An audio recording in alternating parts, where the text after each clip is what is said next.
Hello, listener. It's producer Maze here to talk to you about Ridge wallets. Let me guess. Right now in your pocket is a bulky piece of leather with a bunch of stuff that you don't need anymore, like random business cards, maybe some receipts. If this were the 90s, you'd have a accordion fold-out photo sleeve of your family and your wife and that last vacation you took. Well, it's not the 90s anymore, and that's why it's time to update your wallet to a unique, slim, modern design that holds up to 12 cards plus cash. The Ridge wallet, made with premium materials like aluminum, titanium, and carbon fiber, over 50 plus colors and styles to choose from. And if you're like me, you misplace your wallet, but with the Ridge AirTag attachment, you'll always know exactly where it is. And no matter what you pick, Ridge has free shipping, a 99-day risk-free trial, and a lifetime warranty on all their products. This is literally the last wallet you'll ever have to buy. For a limited time, our listeners get 10% off at Ridge by using code Cinephobe at checkout. Just head to ridge.com and use code Cinephobe, and you're all set. After your purchase, they will ask where you heard about them. Please support our show and tell them Cinephobe sent you. All right, remember, the machine knows if you're lying. First statement, Carvana will give you a real offer on your car all online. False. True, actually. You can sell your car in minutes. False? That's gotta be... True again. Carvana will pick up your car from your door, or you can drop it off at one of their car vending machines. Sounds too good to be true, so true. Finally caught on. Nice job.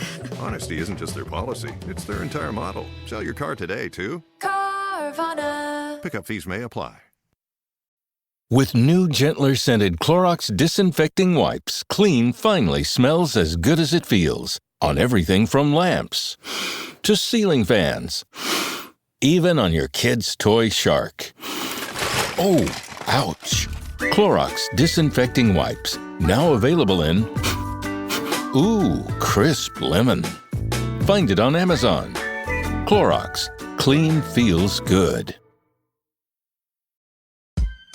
This episode is brought to you by Amazon Prime. Black Friday Game Day on Prime is an epic day of live sports. It all starts at 9 a.m. Eastern with the Capital One Skins game. Then, Black Friday football returns when the Bears take on the Eagles at 3 p.m. And it culminates with the final night of Emirates NBA Cup Group play with Bucks Knicks at 7 p.m. and Mavs Lakers at 10 p.m. Black Friday Game Day, only on Prime. In Walmart's Who-Newville, everyone ready their cart. Amazing Black Friday deals are about to start. Online and in the app, such great deals to explore. Everything you love from tech, toys, and more. The days to save and the ones to remember. It's only the 25th to the 30th of November. Set your alarms. Don't miss out. These deals are epic, without a doubt. The Who's are all ready, but are you? Walmart Black Friday deals await. Who knew? My assignment. Uncover why the association inspires more conspiracy theories in volume and salience than any other U.S. sport. So you've heard of the Illuminati. The truth is out there, but so are lies. Your eyes can deceive you. Don't trust them. The NBA has always been controlled by about 8 people. Denial is the most predictable of all human responses. If you're only using 10% of your brain, you don't even know that you're using 10% of your brain. The NBA Illuminati. If coincidences are just coincidences, why do they feel so contrived? The Illuminati. But you start to follow the money, and you don't know where the f*** it's going to take you. It is unspoken. They have influence among other players. The NBA Illuminati. I don't have time for your convenient ignorance. Maybe I'm a conspiracist now as well. That's all it took. Oh, we got books, we got schools. You saw a video on YouTube. Why am I eyes, sir? You've never used them before. We are the basketball Illuminati.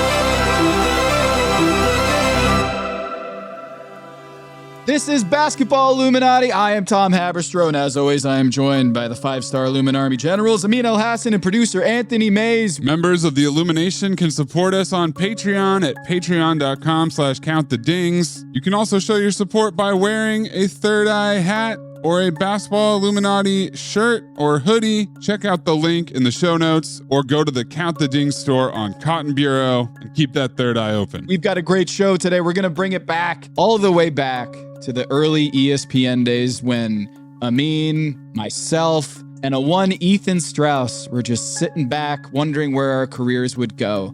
And in November of 2025, what would our lives become? We're going to go back all the way because, hey, Steph Curry's in the news with Under Armour split. Klay Thompson's getting into it with John Morant. Draymond's getting in with Kenyon Martin. And it offered us an opportunity, Maze, to go down memory lane about how the hell we got here. Yeah, I threw the caption up, Ethan Strauss Christmas Carol, and it turned out to pretty much be ghosts of Ethan's past. But that's usually what happens when you guys get together, is it invariably turns back to previous employers, previous experiences with ESPN and television. Building each other up and putting each other down, you know? Giving each other advice, who's credit to who. That's what we do. What Ethan tweeted about people at Summer League, all those good things. Lots to listen to in this episode. Oh, and the Ethan Strauss credit pie, the championship credit pie. I'm going to get our graphics guy working overtime on that. And by graphics guy, of course, mean myself. Hey, you know what? Will Hardy. You just got to grind, work-life balance. You just got to wear a lot of different hats, keep your third eye open. We're talking to Ethan Strauss of House of Strauss fame right after this. You all think I'm late. Well, I'm not late. And I'm going to stay right here and fight for this lost cause, even if this room gets filled with lies like these. And the tailors and all their armies come marching into this place. Somebody will listen to me. There's no better way to overpower a trickle of doubt than with a flood of naked truth. But the complexity and the gray lie not in the truth, but what you do with the truth once you have it. What is true and right is true and right for all. You and I both know that that's just not the truth. You can't handle the truth. Too messy. Keeps them up nights. I'm here because in the end, the truth is worth the risk. Speak a little truth and people lose their minds. I'm a grown man, you can tell me the truth. Why is it people who want the truth never believe it when they hear it? So you know what I'm going to do? I'm going to do something really outrageous. I'm going to tell the truth. Well, Ethan, this could actually pay off in a big way because if your secret talent is that you have crazy bat speed or swing speed with your golf club, can't you just sandbag out on the golf course with unsuspecting people? Unfortunately, Tom, I still suck at golf. That's what's unfortunate. Now, I hit the ball as hard as a PGA Tour player. I don't hit it as straight as a PGA Tour player. That is the crucial component that I lack. How do you know you hit it as hard? Because I go to the driving range and they've got tracer technology and it tells me that I hit the ball 177 miles per hour. Oh, the driving range that you pay money to go hit balls. Oh my Keep your third eye open. You're like a Keep your third eye open. Oh my God. This is wow. And you're sure this is your first time playing golf? Oh my I gotta come back here. I went to this other place, but it said my swing speed was only 140 miles an hour, but this one says 170. Oh, yeah. You know what's funny is I put the numbers into GPT and it definitely kissed my ass. And I could feel my ass getting kissed by GPT. I went, that's really impressive. That's PGA Tour level right there, Ethan. Way to go. I'm like, oh, it's amazing. But no, I think I think it's more important in golf to be able to repeat the motion and hit the ball straight than to hit the ball far. So yes, one component there, not the other component, unfortunately. Do you think about this often as a segue? Klay Thompson and Stephen Curry could probably play multiple sports. Do you think they chose the right ones? Oh, definitely. With Steph. Oh, really? With Steph? Okay. Yeah. I think with pro golf, there are so many aspects to it that separate the elite from merely great scratch golfer. Now, Steph is so powerful. His swing is crazy powerful, and it's funny Ethan we don't think about him I that would way. say. Yes. Strauss-esque. No, he hits the ball farther than I do. And it's funny because we don't think of him like a big guy, but out there he's kind of a big guy. He's a wiry, crazy, flexible 6'3" guy. And he did that break 50 with Bryson DeChambeau, the Mark McGuire of golf. And on one of the holes, he outdrove DeChambeau. So That's Steph's value prop. You'd think maybe it would be putting because of the coordination, but he bombs it, and so does Austin Reeves. But I've got less of a sense of the distance that Reeves has. But that guy, I think that guy probably hits it even harder than Steph. Austin Reeves' golf swing is insane to me. He probably chose the wrong sport. I think Austin Reeves. I don't know about that. Not yet. Like, say that now. Maybe but this summer. Yeah. This summer, the answer might change. That's the thing. It's like in golf, in order to make $100 million, like you're already the elite golfer. Whereas in basketball, I feel like you could get to 100. Look, Nick Claxton's got $100 million. Or you just meet some Saudi guy if you're in golf. I think some avenues opened up. That's coming to basketball. Probably we'll is. Get there too. But my take is that I think Austin Reeves, I think he's a more talented golfer than Steph. And this is just me guessing based on the little I've seen. And I think Steph is threatened by it. I saw this clip of Steph being asked to assess other basketball players' golf swings. And he did a little dig about how Reeves overcooked the shot that he hit, and it was too much of a draw. And I thought, because I think Steph beat him in whatever American Century, whatever thing they did, but I think Reeves is just more talented. Steph's been golfing since he's a kid. Reeves picked it up late, and there's just something about Austin Reeves' golf swing where you just can't coach that. There's just he's a natural. Steph's golf swing is like a Klay Thompson jump shot. It's picture perfect, exactly how you do it. Austin Reeves' golf swing is like a Steph Curry jump shot where I didn't even know people could do that. I don't even know how you coach that. There's just a crazy sideways flexibility to Reeves that just leaves me in amazement. Even not to get us off of golf, but I do want to ask your opinion on my theory about the whole Ja Morant, Klay Thompson argument. I don't know if you saw this. I did. The Grizzlies beat the Mavericks. They're interviewing Cam Spencer after the game. And in the background, Ja Morant says, that boy's the best shooter in the house, not the one from Golden State. I think he said bro. Called him a bro. Not bro from Golden State. Klay Thompson takes great offense. And then a war of words ensues. And my theory is that Ja wasn't talking about Klay Thompson. He wasn't talking about the arena they were playing in as the house. He was talking about the Spencer house. Whoa. And he said that Cam is the best shooter in the Spencer house. Not Pat, the bro in Golden State. And everyone just kind of ran with it and kind of they missed the boat. Oh yeah, you can't back down. Because we make things. Yeah, after that, you can't back down. Yeah. After do you really think that Ja Morant knows he said house? Yeah. Knows that Pat Spencer exists. Yeah. Oh, I think that's a detail. They guarded each other at the end of a game. Yeah. I think Ja probably noticed when that happened. At the end, there's another one.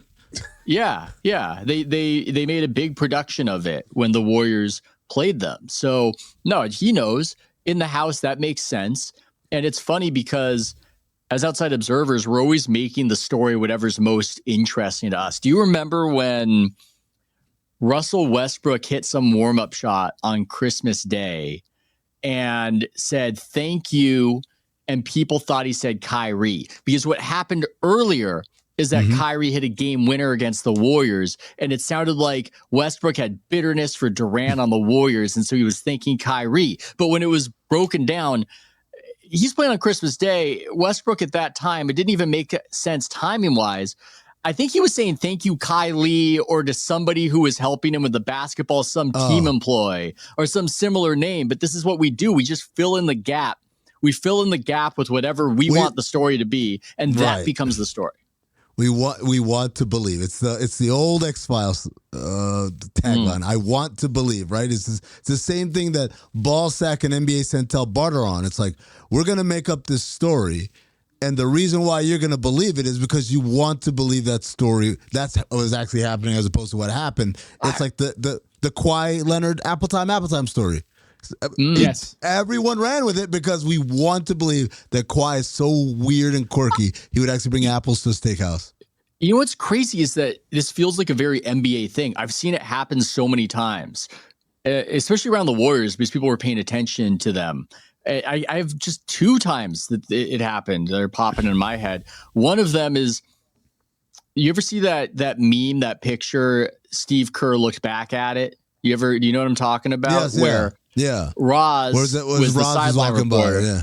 I was at that game, and I was in position as media. I saw the play. There was some call that Steve Kerr hated, so he turns with this disgusted look to his assistant coaches and throws up his hands. Just, what? Like, no, what was that? But because like Roz is there and his head is pointed there, then that's what it looks like to people as the still image, and that's what people run with. And then the other one that I saw, I was at a press conference after a game after Durant had joined the team, and Durant and DeMarcus Cousins were friends, and I'm just filming it, and it was outside in a tunnel, and DeMarcus Cousins walks by, and he shakes his head, kind of giving KD shit because they're boys, and I don't even know what inside joke they have. It was clearly friendly, but it was like a 3-second clip that I took of DeMarcus looking at Durant in his new Warriors uniform, shaking his head like that, and then I posted it, I think, on Instagram, and it just went crazy viral with all these people saying DeMarcus is disgusted with what Kevin Durant did. And maybe because in basketball, we feel like we really know them. There's just this collective jump to conclusions, make their reality, their friction, what they're fighting about, the stuff that's interesting to us when, as you guys know, when you're on the ground level, there are all these characters. It's like when you watch Friends, the TV show, you feel like that universe is the entirety of Friends, just those characters. But the actual TV show is hundreds of people behind the scenes you don't even know. And so there's just a lot of that stuff that then gets confused as this other more interesting battle between the main characters we're aware of. My similar story, but I was proved wrong about it. Was my theory was that the famous Kobe Bryant Matt Barnes inbounds play that Kobe Bryant was unflinching. Yeah. And Matt Barnes was like throwing the ball in his face and he didn't even flinch. My theory was that the camera angle missed the fact that Matt Barnes wasn't even close to Kobe on that. He's off to the side. It's real. Yeah. No, that's real. That's not an incorrect theory, Tom. Like the way it was shot, it looks like he did it in his face, when in reality, Matt Barnes was off to the left of Kobe, and when he pumped because there was someone cutting that he was gonna like faking the pass to. It was never in his face.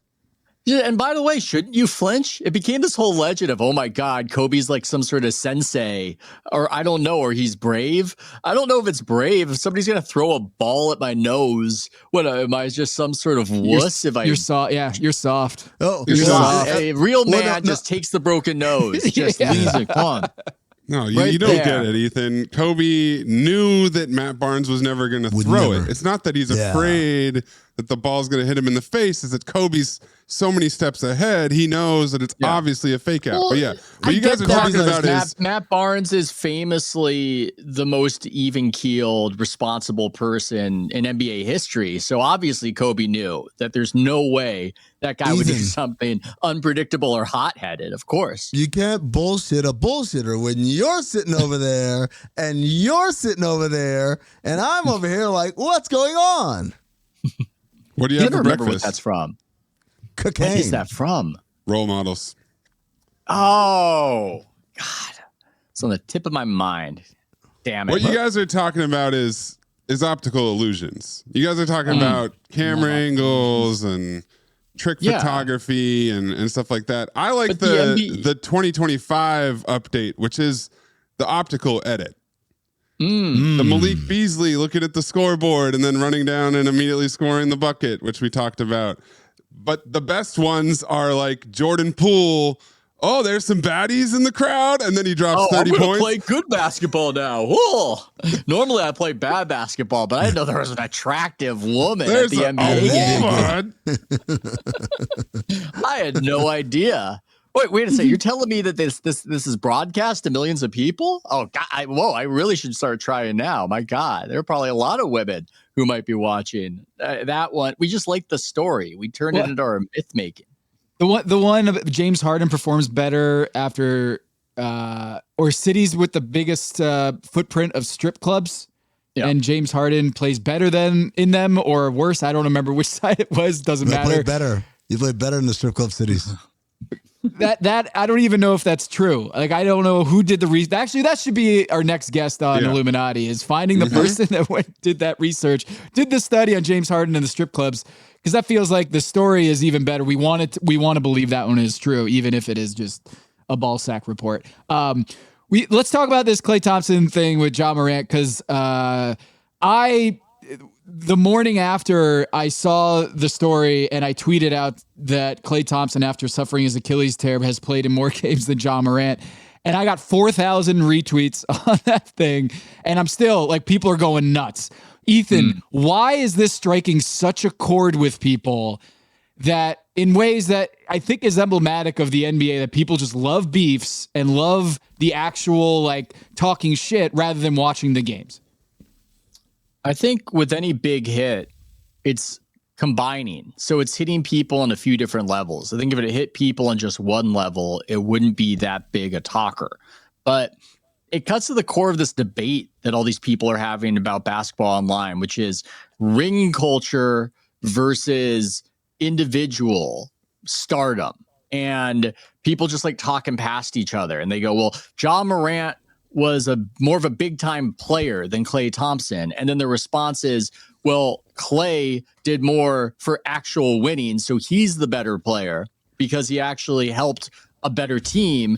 And then I think there are just a lot of feelings about how Ja squandered his ability to be whatever he should have been. And so there's that as well. And so, but I think that's the big one that I've been seeing, is this whole crazy debate people are always having. And it's not just about Klay. Draymond comes up a lot in it, where Kenyon Martin's saying that there are 200 better power forwards than Draymond Green because Draymond was a guy who was helping a team win. And there's just backlash to that idea. There's this new idea out there that we should just give credit according to, I don't know, how good of a bag a guy has, or how many points they how many points they average, or how good they could have been hypothetically somewhere else.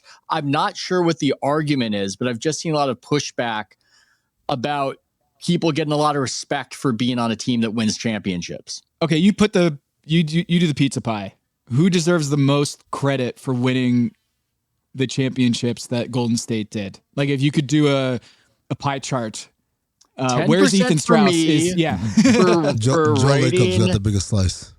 He's got the biggest slice. It's not just Steph. It's not just Steph. I said Joe. For some reason, when he says that, in my head, it's the Doc Rivers voice, the JB Fox imitation. It's not just Steph. It's a lot of guys. I'm one of them. Amin's Doc Rivers just always kills me. It's just anyway, I'm getting distracted. What is the slice? I almost need to just put it between the players, because once you start including all these other elements, then it gets really confusing. I think Steph probably has 50. I would give him 50% is what I would give him.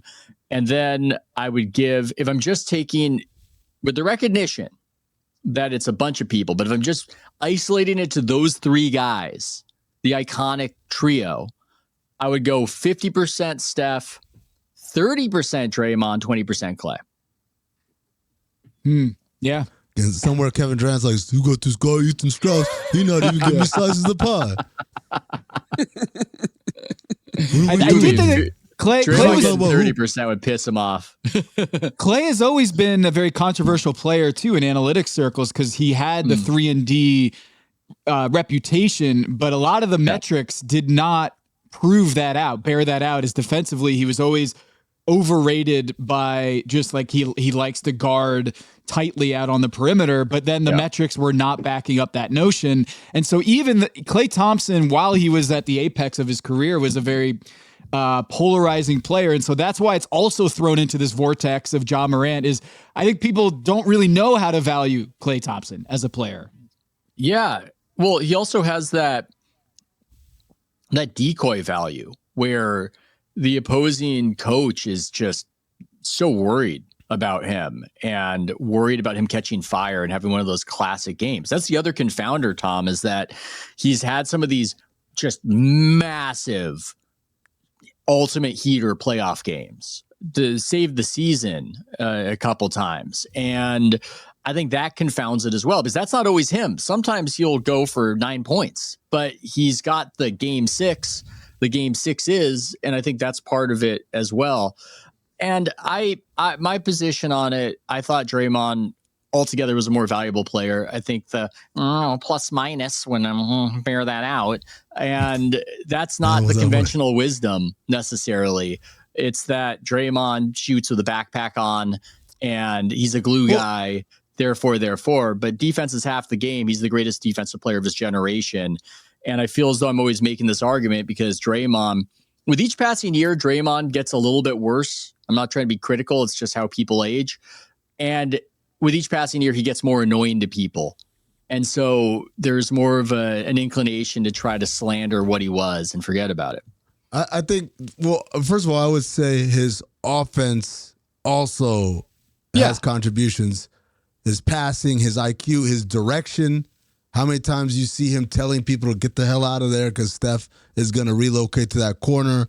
His screening, his passing. He is excellent at so many offensive things that aren't making shots. And I think ultimately, and this is a little bit of the problem of when you have coverage and analysis that's very player-driven, is that players, not all players, but players more often than not, tend to be hyper-focused on the individual one-on-one basketball ability. It's a reason why, like, Monte Ellis was revered by players. Oh, he's got a bag. Oh, the bag that Monte Ellis has. Jamal Crawford. Jamal less so because Jamal was a six man, and people kind of accepted that. Monte, people were like, who's better, Steph or Monte, earlier on. And then, like, when Monte, they got, I can't believe they traded Monte. And this concept that he should have been something way more than what he was, which what he was a really good six man. He's a good scoring guard off your bench. And so you get a lot of, I think, undervaluing from a player perspective, unless they are working in a front office or working as coaches, and then all of a sudden you start to realize, oh shit, like I really need someone who does all these things that Draymond does. But the other part of it, Draymond is annoying. It's all part of this push by guys getting ready for a career before their current career has ended. Like, Draymond is in such a rush to be a media sensation. I feel like it's taking away from, at the very least, how well he's perceived as a player. At the worst, it might be actually taking away from his playing ability. Yeah, definitely. I think they're human beings. They take their feelings and they infuse their assessment with how they feel.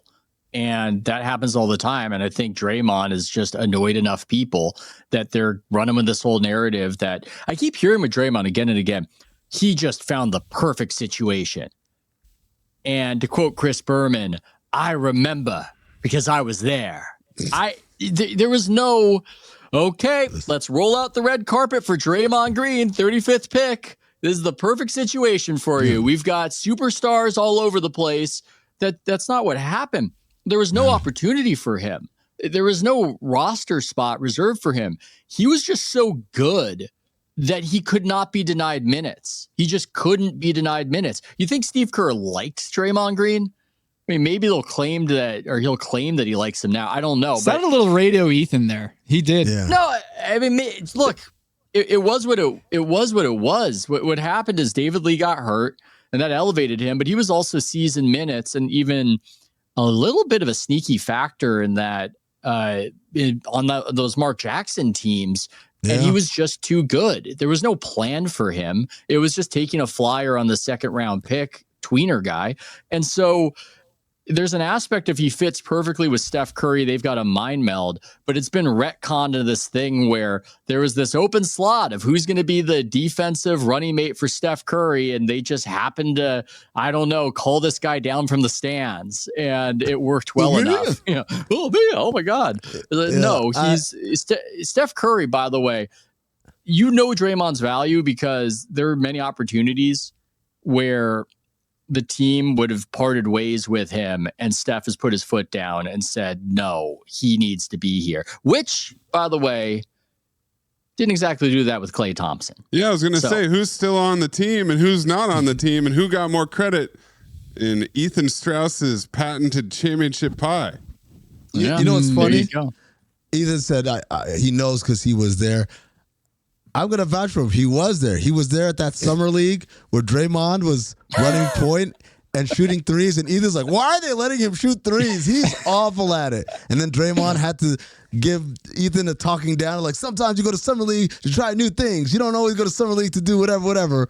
Remember that, Ethan? I got called in that musty UNLV locker room because I heard that the second round pick was mad at me. Raymond Ritter pulling me in there. Wait, I don't think I've heard this story. Oh, you don't know the story? So we're at Summer League. This is the year the Warriors won Summer League. The first year I think they did the tournament. And Ethan's whole thing was, because Draymond was on that team. I think Kent Bazemore was on that team. I think so. That draft was Harrison Barnes. What I was thinking, that was what I distinctly remember was Harrison Barnes and Draymond together, and just defensively, that was a vicious team in Summer League.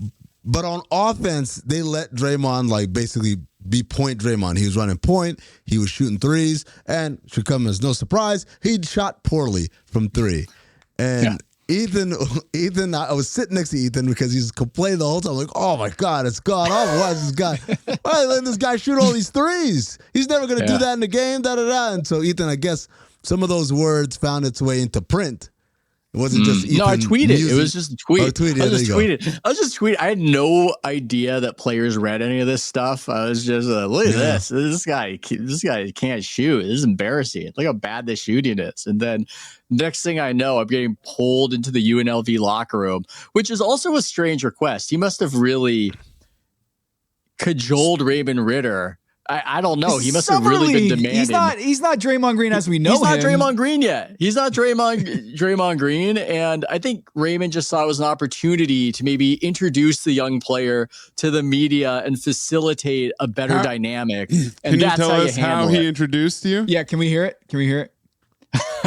Okay, Draymond. We've got Ethan Strauss of Warriors World right here. You know, I know you want to talk with him. Maybe explain some things. Maybe talk to him about how Summer League's not all about. It's not all about who wins, who loses. You're trying to work on skills. That's what happened, and he explained it. I remember it was just surreal, and a lot of interactions with Draymond were surreal. When he was taking off as this ascendant player of the Warriors, he's just so high energy. He's just so crazy. At a time, and he didn't mean this in a bad way. He wasn't mad at me. But at a time where I was walking to the locker room and he put his head down like this, like a Pachycephalosaurus, and just ran at me like a headbutt thing. It was like, and I jump out of the way. It's just an abundance of energy in that guy. Just pulsating, crazy energy. I like that. The veteran reporters from 30 years ago are like, I used to sit back and have beers with Bill Walton and Larry Bird, and your stories from the battlefield are getting rammed by the head by Draymond Green. I love it.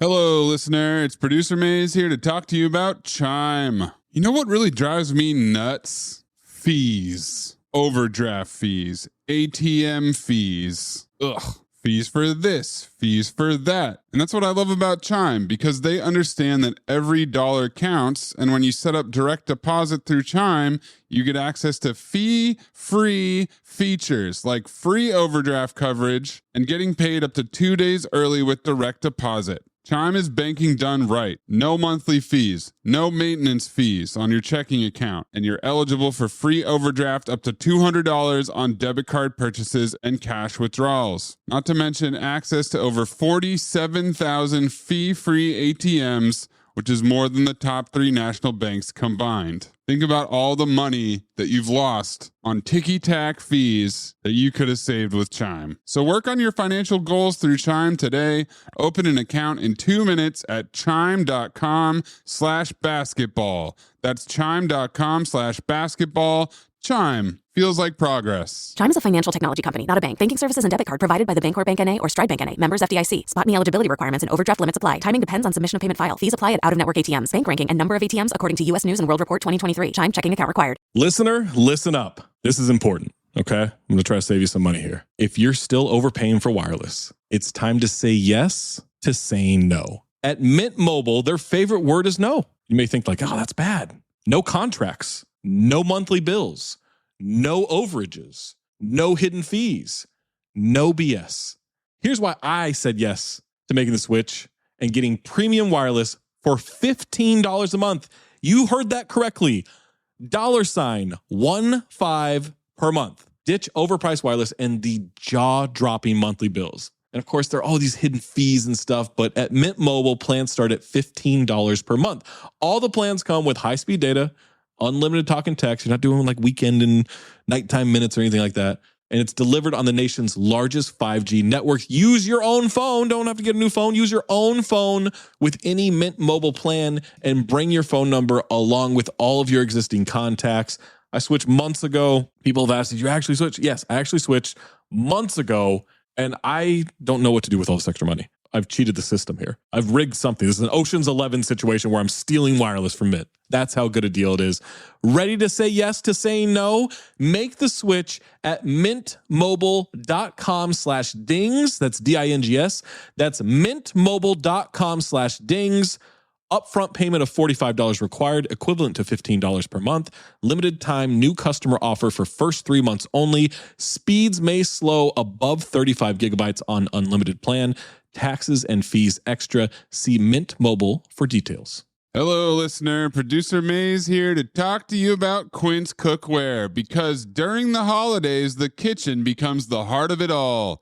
Slow cooking, comfort food, family meals. And that's when you want cookware that works hard, looks good, and is worthy of gifting. And that's where Quince delivers with quality you can count on and prices that make holiday gift giving easy. Anything you could think of, they've got you covered. Stainless steel and ceramic nonstick pots and pans, cast iron Dutch oven, sharp chef's knives. Maybe you get that for your uncle, maybe you get that for yourself, little kitchen upgrade while you're busy getting stuff for everybody else. And when it's time to host, Quince's glassware, silverware, and linen napkins bring warmth and style to the table. And when you look at these prices, you might think, how is Quince doing this? How do they deliver high quality items similar to high-end brands that are half the price? Well, let me tell you, they partner directly with ethical top-tier factories to cut out the middlemen and pass the savings on to you. If you know me, you know I abstain from the traditional turkey dinner on Thanksgiving. I like to roast some beef. My go-to lately has been a whole picanha, that's a petite sirloin. For the uninitiated, do a little reverse sear and then finish it off in my stainless steel Quince saucepan. So cook, gather, and give better gifts this season with Quince. Go to quince.com/dings for free shipping on your order and 365-day returns. Now available in Canada too. That's QUINCE.com/dings, DINGS, to get free shipping and 365-day returns. Quince.com/dings.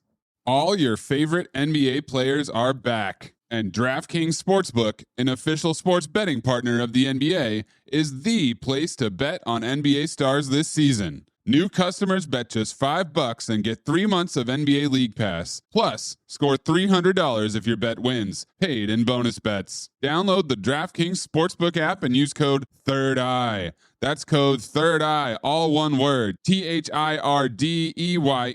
Bet $5 and get 3 months of League Pass, plus get $300 in bonus bets if your bet wins. In partnership with DraftKings, the crown is yours. Gambling problem? Call 1-800-GAMBLER. In New York, call 877-8-HOPE-NY or text HOPE-NY 467-369. In Connecticut, help is available for problem gambling. Call 888-789-7777 or visit ccpg.org. Please play responsibly. On behalf of Boot Hill Casino and Resort, Kansas, pass-through of per wager tax may apply in Illinois. 21 plus, age and eligibility varies by jurisdiction. Void in Ontario. Restrictions apply. Bet must win to receive bonus bets which expire in 7 days. Minimum odds required. NBA League Pass auto renews until canceled. Additional terms at dkng.co/audio. Limited time offer. This episode is presented by State Farm. Having insurance isn't the same as having State Farm. It's like needing the protection of an offensive guard on the football field, but getting an elementary school crossing guard. Sure, they're both guards, but you can only trust one to keep your quarterback safe when the game is on the line. So don't settle for just any insurance when there's State Farm. Like a good neighbor, State Farm is there. I've got some stuff for you guys here. Oh boy. Oh my God. July 15, 2013, Draymond Green hits a jumper like he thinks it's the playoffs. July 15th. They're out of order, so I'm just going. July 21st, Draymond Green shot .593 in round 1 of the playoffs, and he's shooting .279 in Summer League. Hashtag advanced stats. You know what? That's not That's pretty advanced. Hold on. It's pretty good. July 20th, Draymond Green has 9 points on 17 shots. If he wasn't on the team, he wouldn't make it. July 15, 2013, Draymond Green is missing everything at Summer League. Poor Nuggets fans. Now, here's bright side. July 10, 2013, I would like to see a full court press involving Iguodala, Bazemore, Tony Douglas, and Draymond Green, please. Tony Douglas.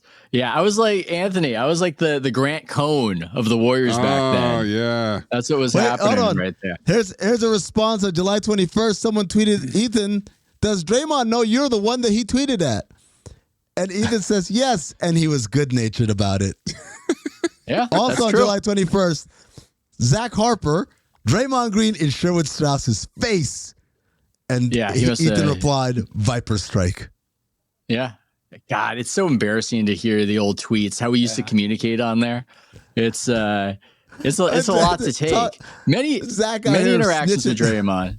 And also I sometimes feel annoyed when people are unfair to him because it's not that protective, but I feel like Draymond has gone at me in so many ways where I have more cause to be personally offended at Draymond than all these people being unfair to him. Like he kicked them in the nuts. I mean, he didn't kick me in the nuts. I'm just talking about the players. And I'm going, what are you guys mad about?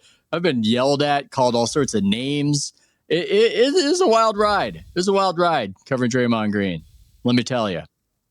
I just still remember, I think I remember Bogut just with this big grin on his face throwing in the locker room. Just, Draymond wants to kick your ass, man. Yeah. What was that? I remember that story. He was mad about, what was he mad about?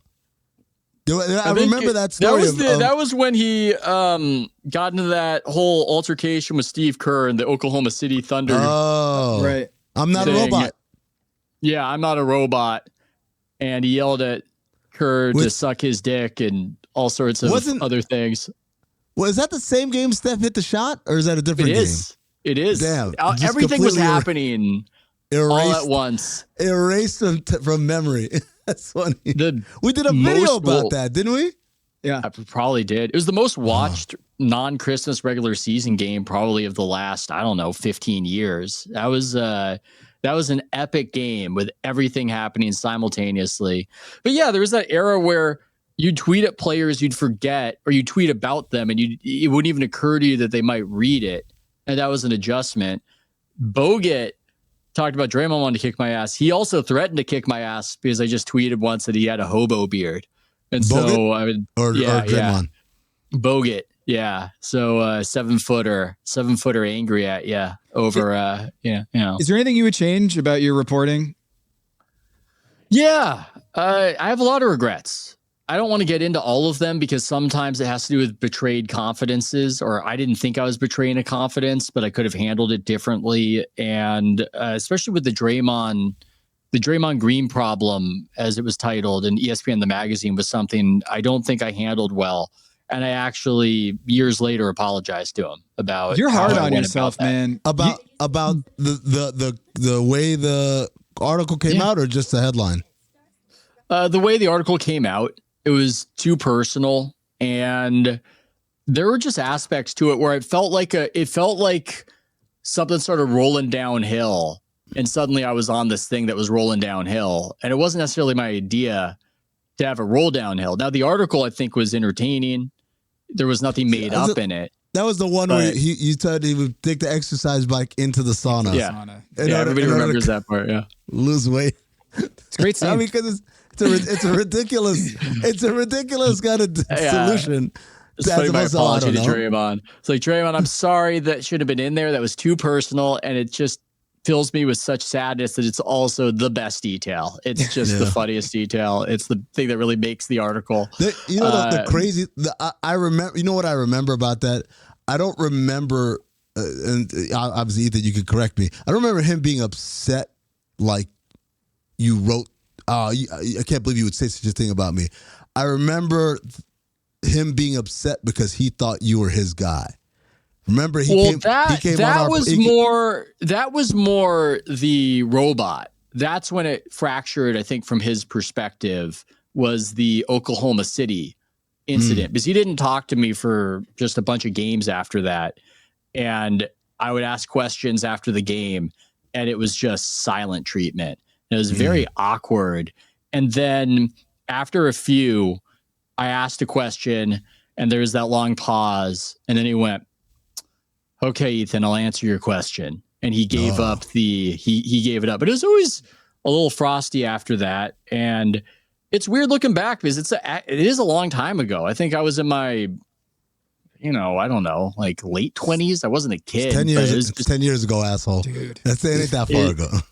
Long time ago. You started this podcast talking about you're 40. I wish I'd known earlier I could have had a swing like this. Another, I think I was about 19, 20 years old when this I was happened. a kid and almost famous in my memory of this whole thing. But no, there are things, I think reporting, there's all this pressure to say interesting things. And things are interesting often because people don't want those things out there. And you're just always balancing your relationships versus your mandate to try to inform and entertain. And I didn't always make the right call when making some of those calls. And it would just eat at me. And I had some just massive regrets. And man, I'm happy to be out of it. Regrets to this day that you think about? Yeah. Oh, definitely. Oh, definitely. Wow. And it was funny because I went skiing because I'm fancy. A few years ago it was so white with Anthony Slater and Nate Duncan. Nate. Oh, it gets even whiter. He was going to give us a crash course in how to ski over a weekend. He was very confident about it. Excellent instructor, by the way. He had us skiing. He had Anthony. We had never skied before, and he had us decent by the end of the weekend. But the entire time, I'm having a great time, and Slater just miserable. And I had recently quit and done my Substack thing, and I'm just watching Anthony live my old life, where he published something controversial about Draymond, and I'm just watching clean up on Isle Warriors as every single moment that we weren't on the slopes, Anthony's on the phone with whether it's the GM or Ritter or Steve or whoever, and it's just everybody is, from their perspective, they're trying to put the whole thing back together because of whatever he said has Draymond thinking this way. And I was looking at it, I was going, don't miss that lifestyle. It sounds great whenever you're at a wedding. Somebody goes, "Oh, I wish I did that." And it's, it's a lot it's a lot like people who think they want to be a GM, and then it means like you don't know what it's like to be a GM. You think you know, but it's all miserable. Like a lot of it is just dealing with egos and taking care of stuff behind the scenes that you think are trivial, but are like the biggest deal in that player's life, and you got to go babysit that situation. And it just feels like that's a similar thing with being a big time reporter. And I'll say that because I recently heard you talk about this on your pod at House of Strauss, where you would say, "I'm big." Yeah, I read the, when I'm not on clip notes in the Substack. I only listen to the ones that I'm on, and I skip over those. Ethan, you were talking about how you felt like after the Steph Under Armour Nike story, that you felt like you had not been able to maintain that fastball or maintain that level of value to ESPN, and you were so hard on yourself when I was listening to it. I was like, is this a bit? Does Ethan really believe that? I felt it every day. Wait, I felt it every day. I gotta have another one of these? Well, no, he was more like he was saying like he got so much attention. His big break was this Steph Curry story. And no. I mean, this is what Ethan was thinking. Okay. Well, what he said on the pod, I was just how I heard it, and then I felt it every day. I felt so much pressure, and your job is sort of undefined back then at ESPN, but you're also supposed to be everything and do everything, as you guys know. So you don't know how you're supposed to be, and so it's, should I break news? Well, I'm not particularly good at breaking news. And then that cuts against my ability to just analyze the situation, because you're offending people if you describe things honestly, and then they don't want to give you news. So I'm balancing all of that. They're asking me to be on TV all the time because my kind of contract was one where they don't pay me per Sports Center hit. So I'm just hurry up and wait doing these Sports Center hits. Yeah. And here I am standing in front of a thing. And yes, the Warriors, they're going to try to win the game is what they're going to try to do. And Steph's ankle is, he'll play, but it's not 100%, that whole thing. And I was just trying to do all these different things. I felt like I was just failing at all of them, or worse at all of them. And then I couldn't recapture, because that was just, there's a lot of luck with a story like that. And recapturing that or reporting something like that, it just doesn't happen, even if you want it to happen. You can find something interesting, but it's not going to be that. So I felt haunted by not being able to hit whatever mark I hit there for the year I was hired to work there after that, until I got fired under mysterious circumstances. Yeah. I would have thought, I guess it makes sense. I thought you knew that was your magnum opus, and that's not like something that can be replicated unless. But then what do you do? Well, you just continue doing the regular slop until something else comes along. That's the job. Like that's how I felt. That's what I thought I was. I felt that. On a day to day. I mean, you could try to find an interesting angle or twist, but day to day, it's mostly slop. And then every once in a while, you get your hands on something that is truly meaningful. I use that story as an example of actual news, because it's something that, had you not written it, no one would have ever known. Versus Durant's sick today. Draymond was upset about that. Like, that shit, everyone knows it. Like, everyone's gonna know it. But everybody around me were acting like the news break was the thing to do. And it wasn't until a year or so later, when I was at The Athletic, I felt confident and comfortable. And I felt like, oh, this is a place where I can do the thing I can do. And it has a value. But when I was at ESPN, we didn't know what drives subscriptions or anything like that. Oh, no. I mean, look, the economic model is broken, because the thing they put the most value on is the most vapid, most readily available thing, as opposed to the thing that, like, you actually have a chance to own. Like, you guys owned that story. At least you did until, what's his name? YouTubers. Cash Money Billionaire, whatever the hell. Jimmy High Roller with his 15 million views, recapitulating the story on YouTube. All you have to do is just give everyone the clip notes, and that's it. Now he owns the story. But beyond that, like in 2016, whenever that wasn't a thing quite yet. And so this idea that we had to be first to say Victor Oladipo got traded, nobody gives a shit, man. Nobody gives a shit who broke it. They care about the news, just not the Twitter. The news is everyone's. It's not like Fox was like, well, that's an ESPN breaking. We can't touch that one. Whereas when it was actual stories, like actual reported stories, you would see the big networks kind of downplay. Oh, we're not going to talk much about that, because if you're sitting around on Undisputed talking about this ESPN story, well, guess what? You're driving your viewers over there to at least read it, if not try to catch the coverage over there. I mean, that all makes sense. I just didn't know at the time what the hell my job was. I just didn't know. You knew what it was. You knew it was, but that's not your fault. It's, like I said, that's the company's fault, because they had stupid benchmarks that had nothing to do with what would have been successful work. Their benchmarks were just based off of like, oh, people are retweeting this. Oh, you heard about these retweets? It's a tweet, and then they retweet it again. Like, I just think what happened. I just think I'm going to say what happened at ESPN, because I think ESPN is a different place now. But were you guys ever kids and they had that "My Name Is Joe" song? The "Hi, my name is Joe, and I work at a button factory." Does anybody know what I'm talking about? Yes. It's a campfire song, right? Yeah. Yeah. White people. My name is Joe. White people shit. And I work in a button factory. It's a sing-along, and the yeah. joke. The joke of the song is that Joe keeps getting an extra job, and he's pushing one button with one hand, he's pushing another button with another hand, and at the end he's pushing one with his tongue, and he's going and it felt at ESPN. There was something about the bigness of it as a company, and you could always be conceivably helping the company. So all these different people were asking you to do something for them as though that was your job. And I know you guys have experienced that, know what I'm talking about, where, what about this? What about that? Joe at the button factory, get on TV, write the thing, do that. And I'm not trying to complain. If anybody's listening to this and thinks we're trying to be woe is us, I just want to say to you that we're just reliving it right now. I'm trying to relive what it was like and how crazy that experience was.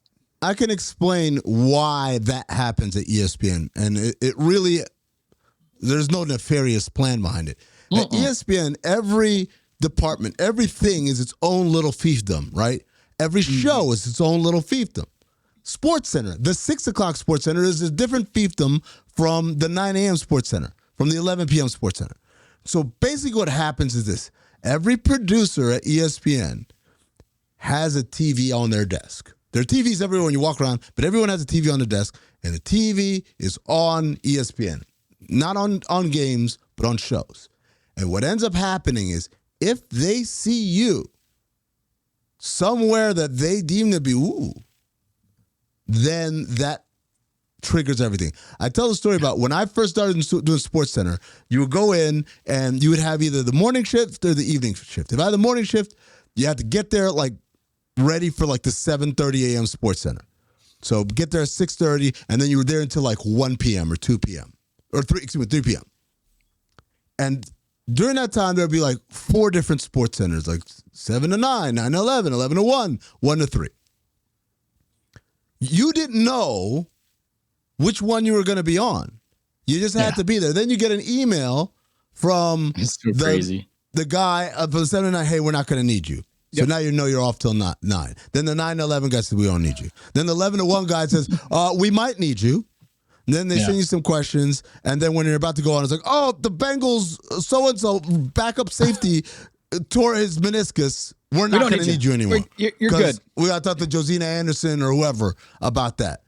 And so I was on the schedule. I was flying to Bristol, and I just go and hang out. And that's how I got to know Sedano, because Sedano would be like, yo, are you not doing anything? You want to come by and do radio? Yeah, I'll do radio. I sat there with him and Mark Schlereth.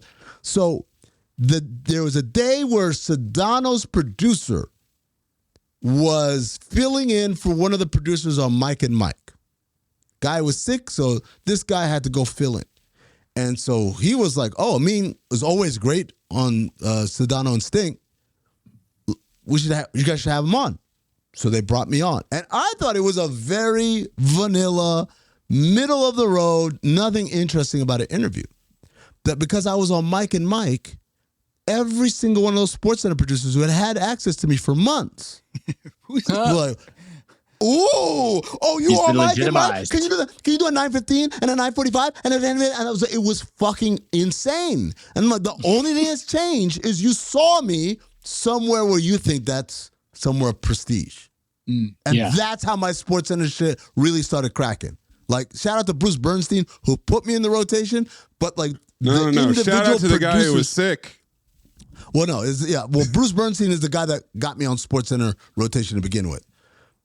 The individual producers never, ever, ever had a thought. But shout out to, and it sucks, I don't remember the name of the guy who was Sedano's producer. That's so good. Okay, hit up Sedano now. Hey, what was the name of that guy? But shout out to him because it took him booking me on Mike and Mike to make every other goddamn show there understand. So Ethan, it feels like you didn't know what your job was because your job on paper was to write, right? And then this is exactly it. But then like the guys at radio will be like, there's a Warrior story. I don't know who we got. Ethan Strauss covers the Warriors. Let's have him on. Yeah. And that's just all it is like, we can have him on. And the irony of this, Ethan, was that you're the one who taught me how to do radio hits. Because way back, when I was first getting like, this is before SportsCenter and everything. I'm just a writer, but I'm getting like 95.7 The Bay or whatever. Like they're hitting me up and to ask questions. And I was frustrated. I was like, man, like they don't really listen to the answers and the questions are bad. And Ethan's like, I mean, who gives a shit? I'm like, what do you mean? He said, it's live radio. They're not going to stop you in the middle. He said, whoa, don't. That's not what we asked. It's like, they can ask you any question, start saying 2 or 3 words that's related to their question, and then start talking about whatever you want. It's just like Politics 101. Filibuster. But it's more than that. The question doesn't matter. The question doesn't matter. Doesn't have to. It doesn't have to matter. It doesn't matter for one very important piece that fits into all of this, all the sports centers and all that stuff, is they don't actually care. They're just filling time. That's exactly what you just said. Your job is to fill time. They just want you to fill this next 10 and a half minutes. Yep. That's it. There's no other, like, they're not trying to learn more, bro. They're not listening to you. They're asking a question. You could say whatever, as long as you don't curse, just like say like, oh, the Jews are responsible, or whatever. They're just gonna ask the next question that has nothing to do with Farrakhan literally said that about LeBron joining the Heat, by the way, back in the day. And I would watch that on YouTube every now and again. And I learned another rhetorical lesson from Farrakhan blaming the Jews for LeBron joining the Heat, which is the best way to introduce a speech is just yelling questions at the beginning of the speech in a very fiery way. It draws people in. Why did LeBron go to Miami? Who was behind such a maneuver? I was like, oh, okay. I want to know what's going on here. Tell me more. Ethan, have you seen The Apprentice with Sebastian Stan? I think you would really enjoy it. It's an incredible performance by Sebastian Stan. It's very nice to like kind of crystallize why Trump is the way he is. Like, what were the life? I've seen clips. The clips. It looks like a great performance in the scenes I've seen. It's a great performance, but it's more about like kind of like the life events that like got us to a point where Donald Trump is the way he is, and the mentorship of Roy Cohn, who was like Nixon's lawyer. Like he's this the ultimate piece of shit lawyer who taught Trump a lot of stuff. And one of Roy Cohn's like 3 rules was like, never like deny. I was like, oh, that's it. I felt like DiCaprio in Once Upon a Time in Hollywood. Like, that's Ethan right there. The recognition about the filling time, I think that's maybe one of the reasons why.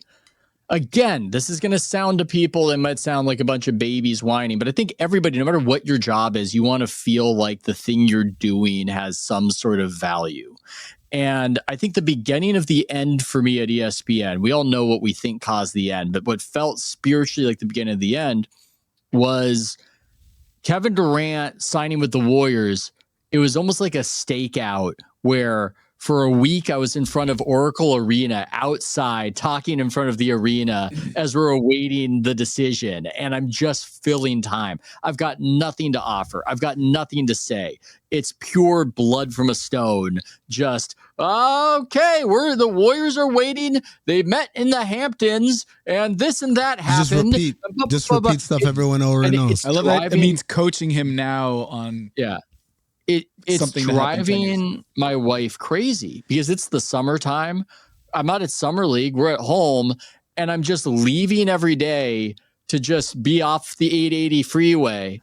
And right outside the Marriott. Just without any sort of real schedule, because it's like, we might need you for the da-da-da sports center. We might need you for the da-da-da sports center. And I go, oh, okay, well, I'll go home. You don't need me. We changed our mind. Turn around, come back, talk in front of the building some more. And so this goes on for a week. And then Kevin Durant announces he's joining the Warriors. And I think it was July 4th. July 4th, And we've got all sorts of family stuff planned for July 4th. And I'm supposed to be there. And my wife put her foot down in this situation because I do my report. I write it up, the things you do, because I'm being paid as a writer. As far as I know, that is my job. And all these hits, I don't get paid extra for them, and I don't theoretically have to do them, but it's all one company, so you don't know. So you do the real quick. You do the hits because you hope it helps your next contract. That's why you do the hits. Every day you're on TV. I wish it mattered more. Yeah, I wish it mattered more. No. That's how ESPN does math. It's like, how good is he? Well, he was on TV 17 times last year. Ooh, pretty good. Give him more money. I disagree, but go ahead. Well, but okay, so they're all in a frenzy. They're in a tizzy. They went, oh my God, Kevin Durant, he joined the Warriors. We need you doing some hits. And I go, well, can I just do them from my house? It's like, no, not good enough. We are renting out the Marriott. We're going to rent out a room. We're having the producers come there. We're just going to do all this stuff. Wasn't even outside? Not even outside.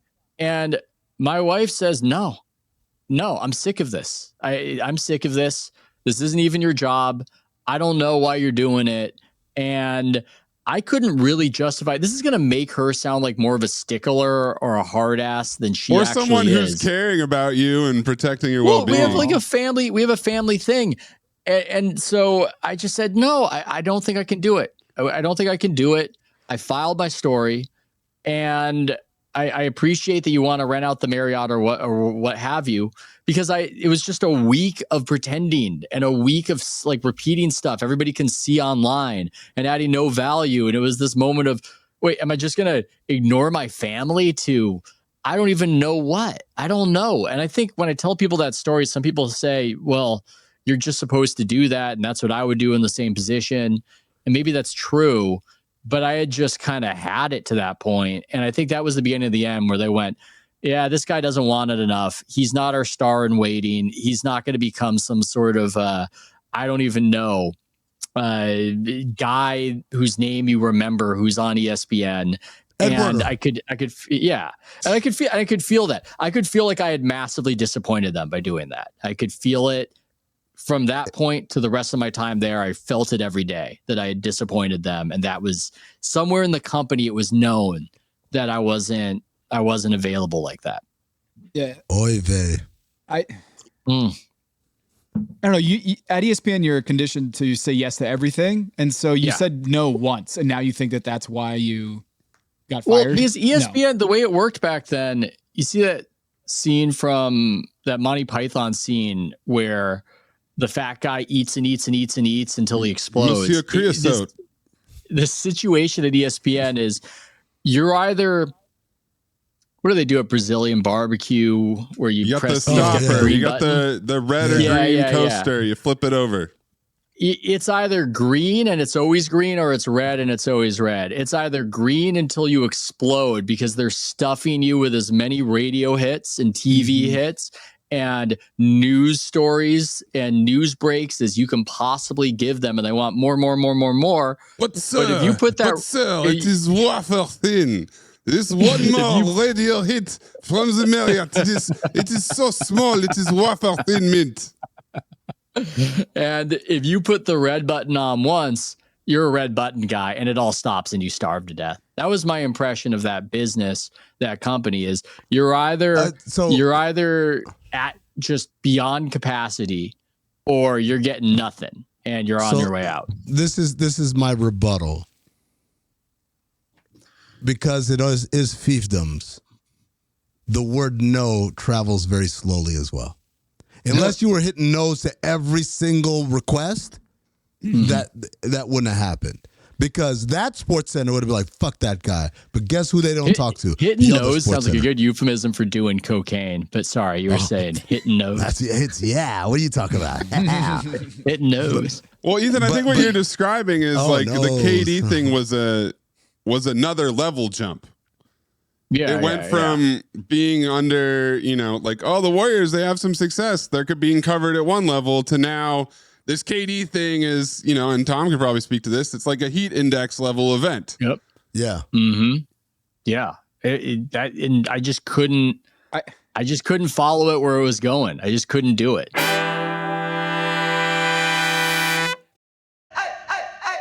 Meet the computer you can talk to. With Copilot on Windows, working, creating, and collaborating is as easy as talking. Got writer's block? Share your screen with Copilot Vision to help spark inspiration, and use Copilot Voice to have a conversation and brainstorm ideas. Or maybe you need some tech help. With Copilot Vision, Copilot sees what you see. Let Copilot talk you through step-by-step guidance so you can master new apps, games, and skills faster. Try now at windows.com/Copilot. No one should have to choose between their own safety and their pets. But nearly half of domestic abuse survivors delay leaving because they can't bring their pets with them. Purina is helping to create more pet-friendly domestic violence shelters through the Purple Leash Project, so survivors and their pets can escape and heal together. Visit Purina.com/purple to learn more. Oh, Hilton stay. Your beds are soft and cozy. No lumpy couch, no stiff futon, no shower line at crack of dawn. Oh, Hilton stay. When you want holiday comfort you can count on, it matters where you stay. Enjoy comfortable rooms and friendly service when you stay with Hilton instead. Save up to 25% this season when you book with Hilton. Hilton for the stay. Terms apply. This episode is brought to you by Nature's Bounty. Nature's Bounty believes your body is brilliant, naturally designed to thrive, inside and out. For those always looking for new ways to support your health from head to heels, Nature's Bounty has a range of over 400 vitamins and supplements born from 50 years of trust and care. Nature's Bounty. It's in your nature. Visit naturesbounty.com to learn more. Does it ever feel like you're a marketing professional just speaking into the void? But with LinkedIn ads, you can know you're reaching the right decision makers, a network of 130 million of them, in fact. You can even target buyers by job title, industry, company, seniority, skills, and did I say job title? See how you can avoid the void and reach the right buyers with LinkedIn ads. Spend $250 on your first campaign and get a free $250 credit for the next one. Get started at linkedin.com/campaign. Terms and conditions apply. I remember like my first year on the beat, I might have gotten the timeline wrong on this, but essentially I had like a really good year at ESPN and my contract was up and I was like feeling like I just write up this report. I didn't have an agent at the time. And I just wrote up this report on like my summary of my year, basically like a resume going into negotiations. I sent it to my boss and I'm like, I think I'm worth this much. And they're like, nah, we don't think you're worth that much. You're worth this much. And I was like, no, I'm going to counter. And they countered with a number and I was like, and I went to my wife and I was like, I think this is the end of the road. I think like this is as much as they're going to give me. And so I accepted it. My boss calls me and he says, hey man, I just got the news. So excited for you to sign back up with us. You need an agent. Yeah. I was like, what? He's like, yeah, Tom, you really need an agent. Like we walked all over you on that one. Yeah. Oh my God. Tom, I've told this story before. The first, like after I got through the independent contractor phase, when I got my first full-time offer from ESPN, it was a little less than what I wanted, but it was still more money than I'd ever made. And so I was like, I'm fine. And then it was like all happened at the same time. I hung out with Zach, and remember I saw the car that Zach was driving, and I was like, how the fuck are you affording this car? Then I went to Tom's condo in Miami, and it's like on the water, and there's like I got an agent by then. Yeah. It blew my mind, and I was like, wait, hold on. And I know Tom's wife is a teacher, so it's not like, I know she's not. I love that Mean has multiple children, and he's seeing these people without kids buying stuff, and he's going, Kevin Arnovitz has a Miata. Like, oh my God. The more I talk to everybody, the more I realize, I way undershot. And so like the next thing I did almost immediately was I began hunting for an agent, because like I need an agent and I need someone who's going to, most importantly, get me out of this deal. And I ended up with my agent because 80% of the agents said, no, can't do anything. You just got to wait till the deal's over. And I'm like, I'm not working as much as I'm working right now and I continue doing this shit. Doesn't make sense. And then of the remaining 20%, all of the ones that said they could get me out of the deal were either I don't think they understood me as a person, like as a talent, or were like, yo, you're awesome. I didn't want to rep you, understand you, whatever. Also sign this contract that was an awful contract. And the one who didn't have no strings attached was just like, yo, let's do it, whatever, who got what it was my current agent, the same guy I've been with. But yeah, it keeps going back to you can't negotiate by yourself because even the people who are doing the negotiation become different once you get an agent. It goes to the talent office. And the talent office, because they don't know. So, Tom, your boss knew how much work you were doing and the quality of your work. The talent office has no fucking clue. No idea. They've got zero clue. The only thing they have that is, quote unquote, an objective metric of how good you are, well, how many days was he on TV last year? That's all they got. And so racking up those days helps you in that regard. Because, my client was on, what? No. He was on TV 125 days. By the way, if I do a 3-minute SportsCenter hit, or as I did towards the end of my ESPN tenure, if I got to the LAPC, did 9 a.m. SportsCenter with Care Champion, did the jump at noon, did Sports Station at 1, then walked over to ESPN LA Radio and did their shit. Then that night come back and do SportsCenter with Stan and Neil. All of that is the same as that 3-minute hit on one day. People say to me, they're like, how do you do it now? You have the Blazers gig, you got Yahoo, you got Count the Dings, you got the Pack Your Knives podcast, you got your Substack, and I list it all out, and they're like, how do you manage it all? And I'm like, at ESPN, this is what we did. We had 5 different jobs. It was just at one place. It's one paycheck. My name is Joe. It was the school of hi, my name is Joe. I'm like, hey, do a Pack Your Knife. I say no bitterness because it was really just, it's such a big company that one hand doesn't know what the other hand is doing, and nobody is responsible for everything you're doing. So all these different fiefdoms are just trying to get, and that's why Charles Barkley would always joke about how they work you like a dog over there. How I fall asleep looking at Stephen A. Smith's face, I wake up looking at Stephen A. Smith's face, and that's Stephen A., who's the guy who's just game to do it all. But that's also anybody with any bit of heat. That's what's going on. I think it's different now. I think the cable bundle's collapsing, and it's just not a TV company like it was.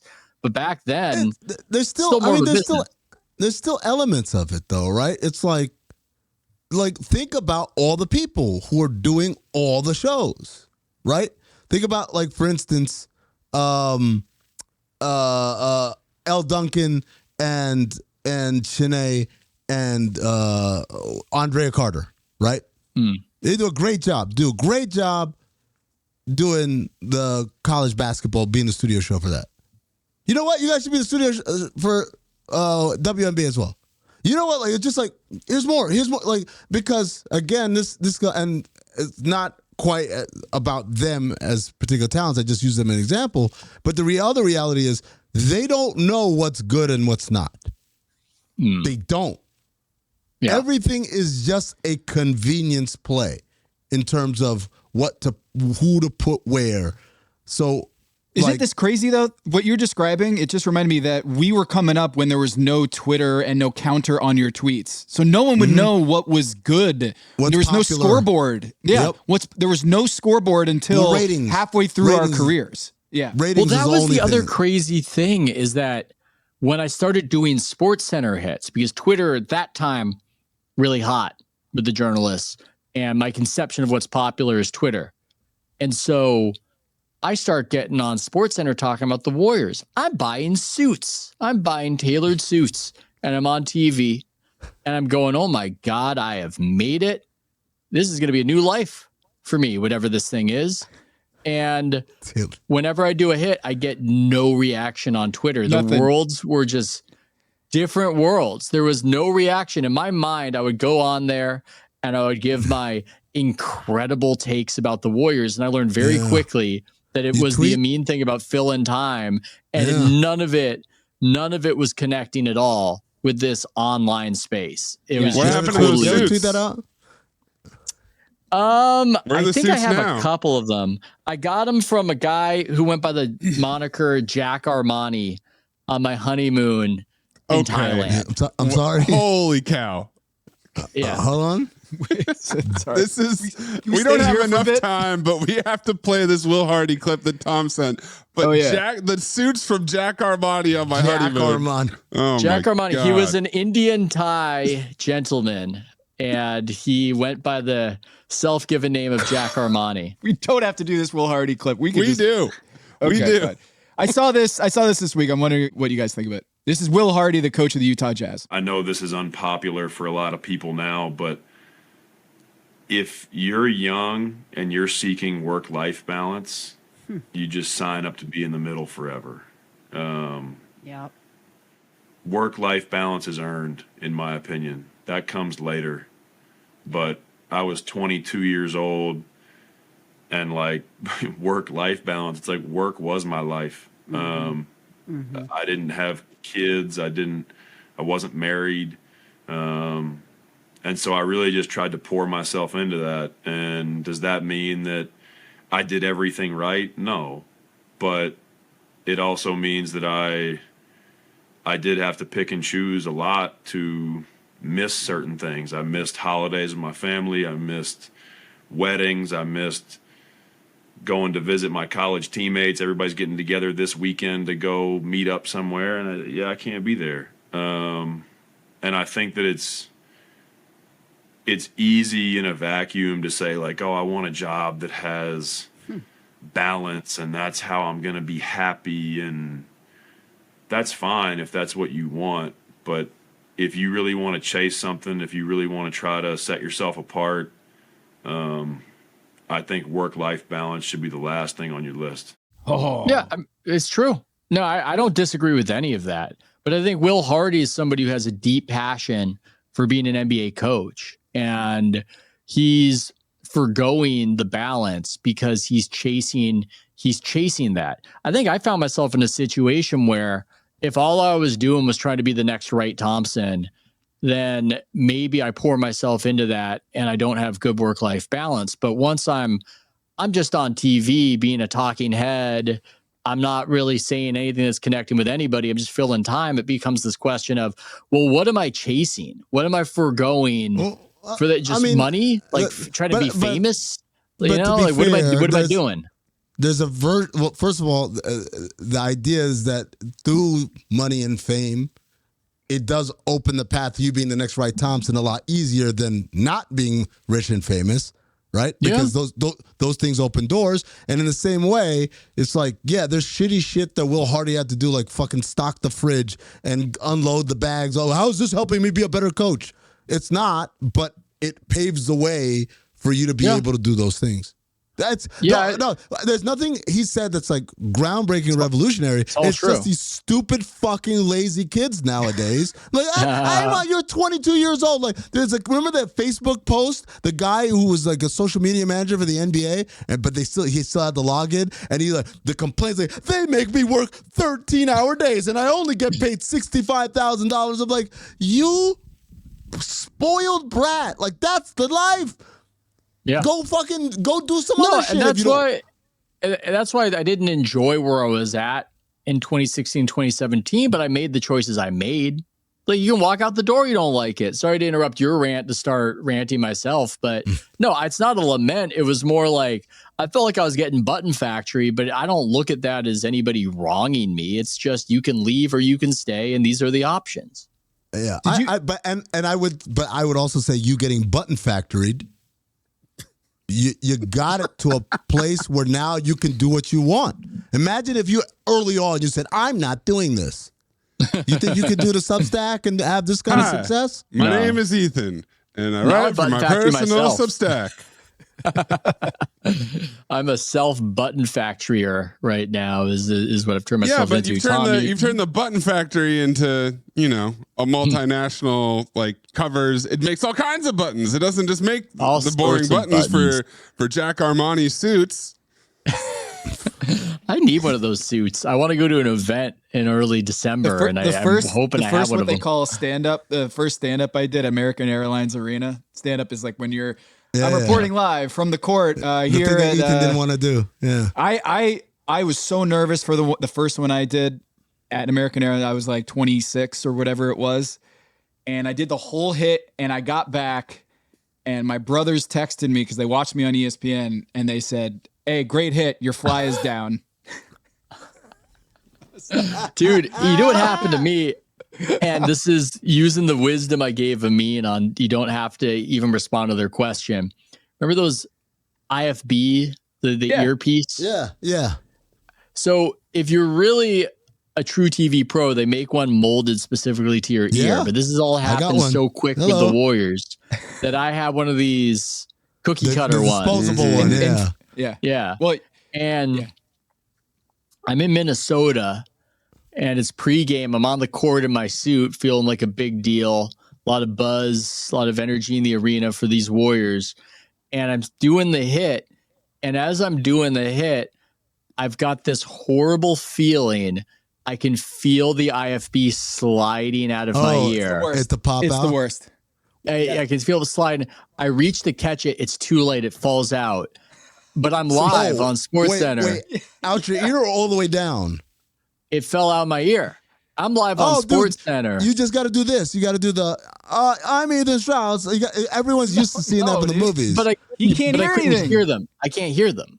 We just got to pick it up and put it back in your ears, my point. It's on the ground. What am I going to do? So I'm gonna, it fell all the way out. So you didn't have it clipped or anything to the back of your shirt? No. You rookie. I'm just talking suddenly, and I feel this panic because they're talking to me and I can see their lips moving, but I can't hear what they're saying. I know I'm live on TV.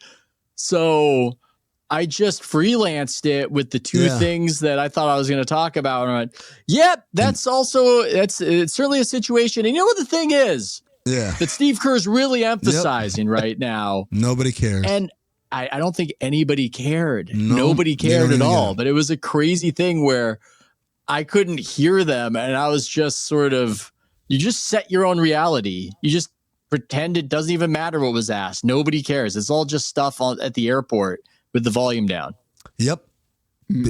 Stuff on screens at the airport with the volume down. People walking past, going to their gate, and they stop and they stare because they see a little highlight of Steph Curry. And then it's back to Ethan's face, and then they keep walking. Yep. But it was terrifying. It was terrifying in the moment. Oh, my God. It was so terrifying. And then have you guys also had this experience? This could get us in a little trouble here of people who are successful at TV seeing people go crazy. I saw that as well. I saw people come up, become something, get some heat to them, become something of a star in the making, and become caricatures of divas. Not Amin, though I remember the height of TV Amin. I remember us driving around Summer League, listening to Get Rich or Die Trying, and everybody saying, Amin, I see you. I remember you. Yeah, I remember that. The Porsche. Because he got an agent. I remember that. Yeah, he got an agent. Had one of those guns that had money shooting out of it. Remember those? I think Mason Plumlee had one in a video. I mean, but yeah, you could get. Wait, you're saying TV people getting too caught up in that life and going crazy? You're saying? Yeah, I saw it. I saw it happen a couple times where they become divas because their whole reputation is as this TV person. I think for some people psychologically, that's just a lot. That's just a lot to maintain, to suddenly be a face, and they would take criticism hard and they would see something said about them. And it's just this brittleness and this fragility I've seen a couple times in media of people going crazy. And I'm so tempted to bring up a specific instance, but I will not in this particular case. I know exactly what you're talking about. Yeah. That person is mellowed out. Yeah. Good for them. Good for them. Back to the Will Hardy clip. He's 37. Yeah. He sounds like he's in his 50s talking about back in the day. Coaching does to you, man. Like he's aged 100 years at 37, but also I'm guessing that his work-life balance is worse than ever. Well, you're on the road all the time. No, let me say this. No. It's better? There's nobody who has worse work-life balance than like the video coordinator. Yeah. That person. Money buys you some balance. Money will buy you a little bit of balance that you don't get in the video room. Yeah. I'm not saying he has great work-life balance. I think compared to regular people, he probably has awful work-life balance. But his work-life balance is miles better than what a video coordinator's is. That's the absolute worst. I'm talking about 18 hours. You didn't see the sun when you came in, and by the time you got out, the sun was already long gone. Yeah, Doc Rivers spends a lot of time on the golf course, Doc Rivers. You move up the food chain. But Tibbs, That's work though. too, Ethan. Like Tibbs doesn't strike me as a work-life balance kind of guy. Well, this was Steve Clifford, or was it Ty Lue, who's coughing up blood and realized maybe I should get some work-life balance. Both of them. Maybe I should play poker. What could go wrong? No, and that's all the time we have for Ethan Strauss right so here. Anyway, so Will Hardy,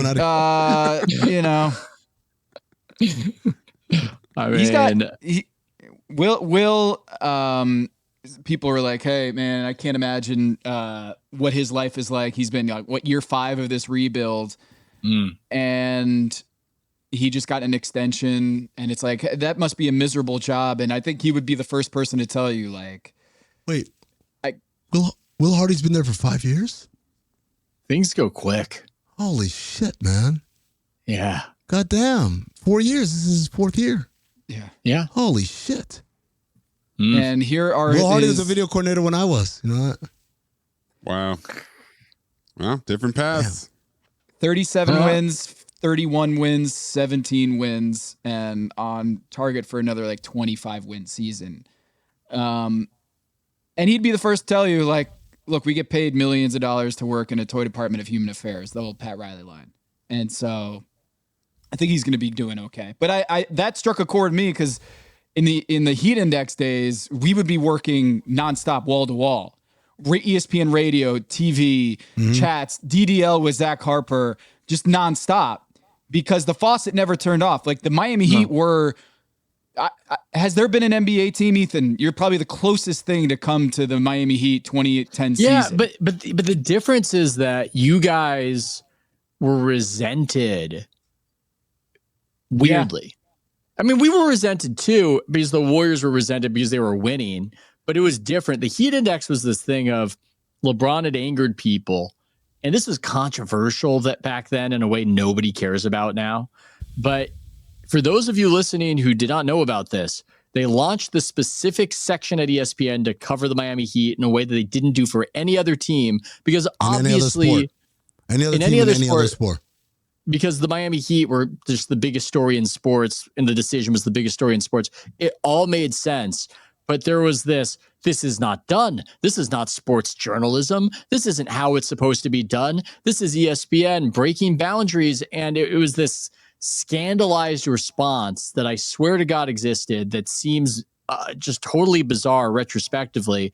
And you guys in some ways were the target of that and the target of a lot of anger that people had for LeBron and South Beach and the whole thing. And so it just seemed a strange situation journalistically to be within from the outside. Yeah, I moved down to Miami and I stayed for 6 years in Miami. Brian Windhorst left after 1. He was like, yeah, this is not for me. And it just, it was a crazy year. I mean, if you want to really go back to how crazy that year was, just read what it was like to go back to Cleveland. LeBron's first time back to Cleveland. Oh my God. There won't be anything like that again.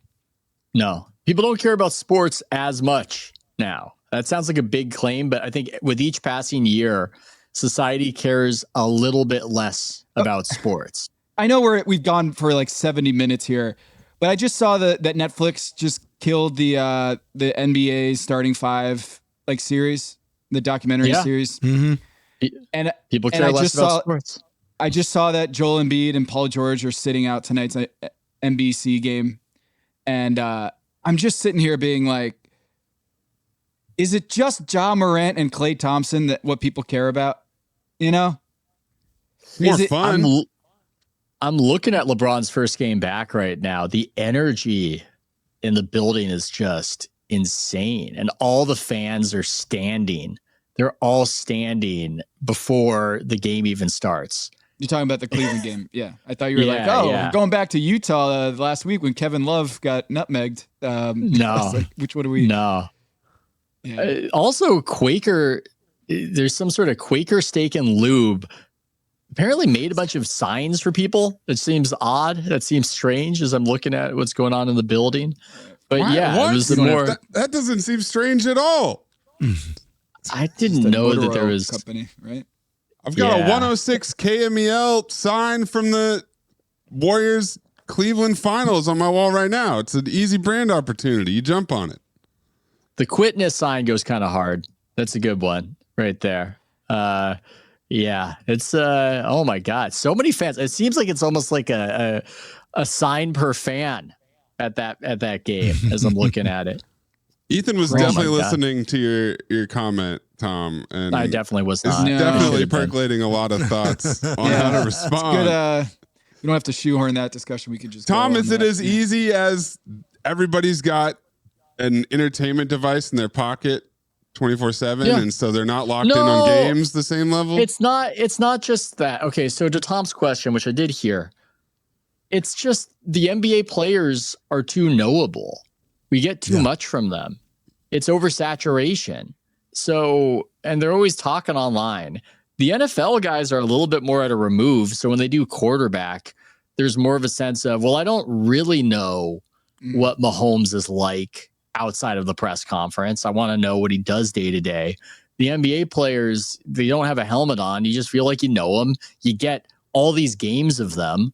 And so it's just too much. It makes sense to me. It makes sense. It looks like they had great access and everything else. But I mean, there's already too much NBA season. How many people want to relive an NBA season if it's not a championship? That's the other part of it. Like the part of it is you're not learning anything. These people are already overexposed on their own. Now, if Kawhi was one of the people, maybe if you got like actual access to him, but probably not, right? But then the other part of it is it launches like right before the season starts. Yeah, and it's just and it's all about last season. In a way, it's just like it's the worst kind of non-timeliness, you know, in the sense that, like, oh man, this thing feels so far away. Is there something to the NBA that there can't be a Hard Knocks? Is it just, or the Formula One series, or the golf? What's the golf one called? Full Swing or something like that? Yeah, something like that. Yeah. The Formula One is because nobody knows these motherfuckers. Like, let's be honest. Americans, right? Nobody American. Nobody in the American audience. No, like it's credited with fostering massive new fandom for Formula One in this country. Right? That only happens if you're starting from zero. If you don't know anything about Max Verstappen and like, oh, these guys actually have a personality, If I already know Tyrese Halliburton bullshit antics all the way like through the course of a season, how much more Tyrese Halliburton antics do I want to learn about, which are from last season, right? That's not even going to help me real time. As far as the Hard Knocks thing, I think, first of all, Hard Knocks has gotten worse over the years as the teams have had more control Giants editorially. Right? But then, like, that was always the thing. It's like the NBA has tried. Remember the association? I was going to mention that. Or the one about the Clippers that they had in the early 2000s. The problem is they try to sanitize so much that you can't, you can't. And then the other thing about Hard Knocks that was very compelling was you knew that there was a significant portion of the cast who were not going to make it. Yes. They're not going to make it. An American Idol type thing. Yeah. There's part of that storyline of you're learning about this guy, like, oh, he got cut, right? And how he gets cut or whatever. NBA, like, a lot of times they open a camp and they already know who the roster is. So, this one guy got demoted to the G League. This guy we're not going to spend any time about. Like, that we're, like, what's the kid from Dennis Jenkins? Is that from Detroit? Yeah. Like last year, imagine they had done it last year. We were like, all right, who the fuck is this guy? Now he played and he's played well, but prior to this season, you would have never cared about what happened to Dennis Jenkins. Yeah, if they just did a full documentary on Tim Duncan with full access, where he's being honest about everything, that could be interesting. But that's a documentary. Like, I think documentaries are different from like these weird. Isn't he doing one? I think he's doing BTS. One, right? Or he's. I think so. He's like directing a documentary about his brother or his brother's documentary. I don't know. He's doing something. I should know this. Good. Wake Forest alum Tom Avestro. He got an alumni email about it. It was part of the psychology department that we were both in. Yeah. Yeah. I think the NBA, there's just a lot of it. And they've been trying to squeeze more out of it. Fracking the pie. The NBA Cup. We've got the NBA Cup. Oh, man, I'm all in on NBA Cup, buddy. I'm all in You're on an NBA Cup head. I had a problem. My son asked me about the NBA Cup, and I just couldn't explain what the hell. My friend's son, unprovoked, shout out to Zay because he listens to the pod, unprovoked told us that I love the NBA Cup. His kid's like 4. And I'm like, this is how it starts. It's like when that kid's 20, this shit is going to be something that is really meaningful to him in a way that it's not to you guys. I hope. Okay. I'm skeptical. I've done this several places, but I haven't done it somehow in Basketball Illuminati. I know we're way over time, but whatever. Ethan, would you say Defensive Player of the Year is a prestigious award? Yeah.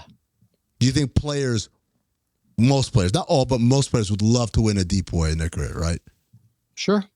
Rudy's devalued it, but yes, continue. DPOY was invented in like 1983. Mm-hmm. Do you know what they would have said about DPOY if it was invented today?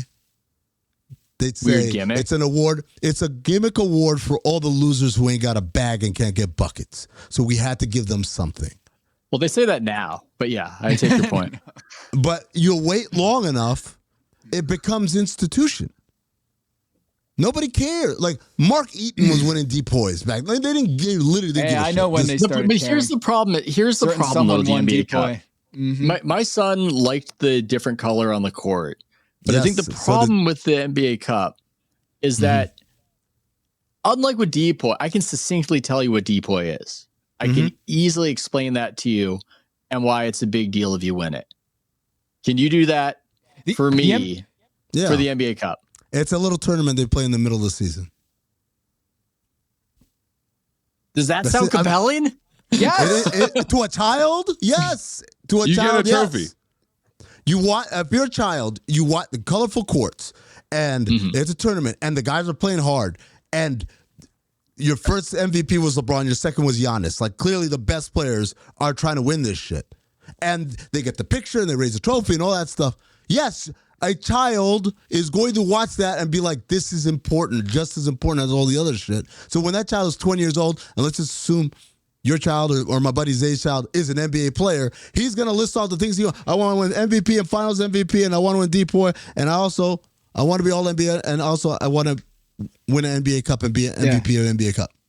Ethan, you've been clutching your pearls on this one about, I'm not clutching I want my pearls. November games to go back to being just November games. What's the alternative, Ethan? I'm not clutching any pearls. I'm just selling the idea that these kids who already aren't watching sports at nearly the level they used to watch it are going to incorporate a new facet of an already overlong NBA season and cling to it as something that's special to them when it can't even be explained. Maybe they'll do a streamers cup. I'm not saying it's going to take a non-basketball fan and convert them into an NBA superfan. I'm saying it's going to convert regular NBA fans into a higher level of NBA fan. Look, Blazers are going to win the group of death here, and my opinion is not tainted at all by the Blazers probably going to win this Group C. Out of Golden State, Denver, Houston, and San Antonio, the Blazers, Wednesday night. Catch it! I'm so tempted to call my son right now. That's not the group of death. The group of death is Group A.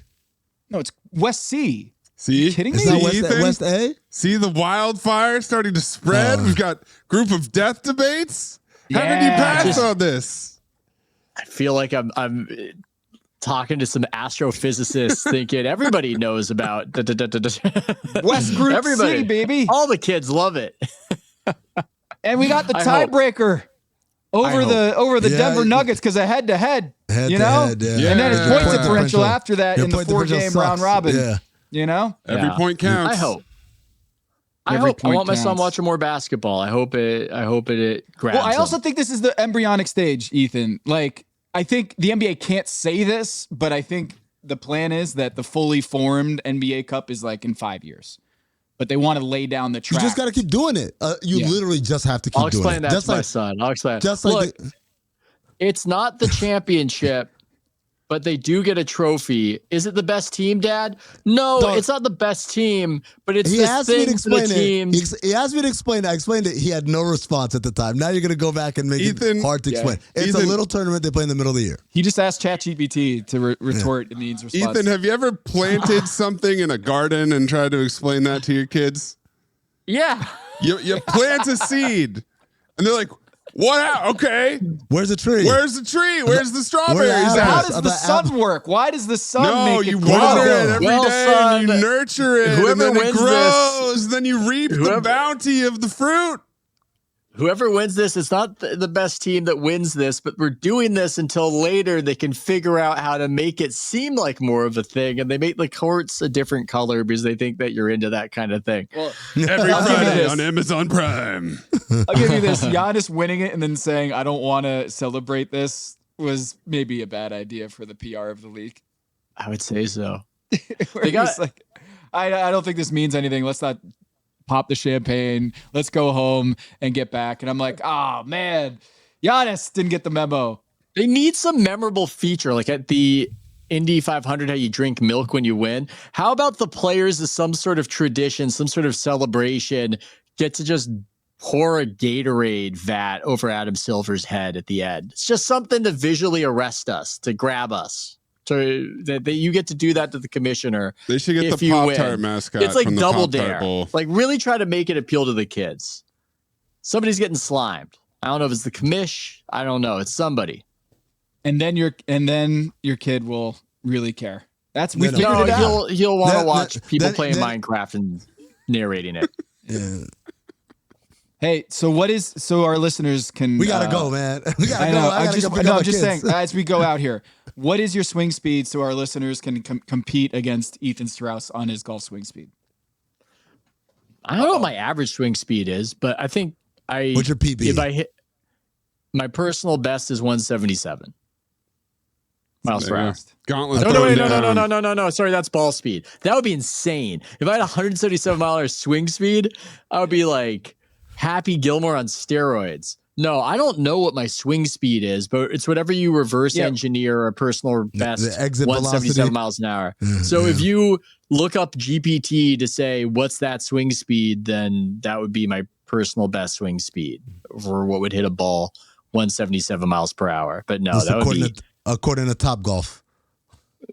According to Tracer at the driving range. It's like, oh, would you also like another mimosa? Well, you're so handsome, by the way. Oh, do you work out those arms? It's like, oh, I think I got a good. I don't look. I'm feeling good about it, but then you get on the course and it's just at least me. I'm totally lost at that point, and it just all goes haywire. You're just like a one-on-one player that actually, when they get put in 5-on-5 basketball, you just can't. I'm so bad. It's amazing how bad I am, considering the ability to do that. Tom tried to lob a nice, quick. I gotta go, guys. Bye. Get out of here. Hander thing. Ethan Strauss, House of Strauss.